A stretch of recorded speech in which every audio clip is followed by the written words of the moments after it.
說時遲那時快，已經收到 OBGE 嘅素顏霜啦、粉底啦、吸油嘅粉餅嘅，我都好有誠意咁樣呢啲素顏啦，化完個全妝俾大家睇嘅。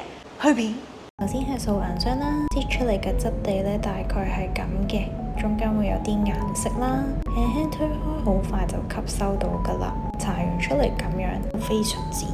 有支粉底棒啦，有埋個掃嘅，推開啲顏色都好似我本身皮膚嘅顏色，都係畫幾筆啦，攞支掃出嚟掃幾下嘅。咁呢，我就有上咗一浸啦，同埋呢個上咗第二浸嘅效果，但係最後都係要加翻啲遮瑕膏遮一遮個黑眼圈咯，上埋水粉真係搞掂晒啦。出到嚟個成品就係咁，俾大家睇下個全妝效果先，都唔錯噶。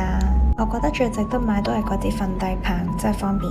總括嚟講呢，其實我覺得佢嘅妝感呢，真係偏向非常之自然啦。啱啱化完嗰一下呢，的而且確係好靚啦，完美無瑕嘅皮膚啦。但係呢，我就未試用呢一個吸油嘅粉餅啦，佢係一個膏狀嘅，佢唔係一般粉餅嘅感覺啦，佢係一個咁樣樣，好似人哋嗰啲漿糊筆咁樣樣嘅。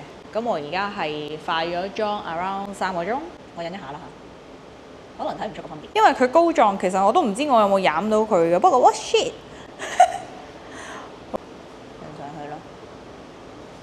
鏡頭底下咧好似睇唔到有咩分別啦，但係我真實嘅情況咧，呢一邊面咧係好似人哋霧面咗咁樣樣嘅，咁呢一邊就冇啦。呢個買唔買呢？就大家可以斟酌啦，因為我慣咗出完嘢之後呢，都會用一用呢啲粉餅去執翻靚個人啊，執翻靚個樣咁樣樣。化完出嚟好靚啦，係咪？咁但係都要睇下到底個妝可以 last 到幾耐㗎。咁下一條片呢，我就會進行呢一個全日實測啦。咁就睇下我由朝頭早化完妝啦，翻到去培 G 啦，跟住上埋堂啦，操埋嘢啦，去到夜晚嘅時候，到底個妝呢仲剩翻幾多呢？咁呢一條片就會係下一條片嘅。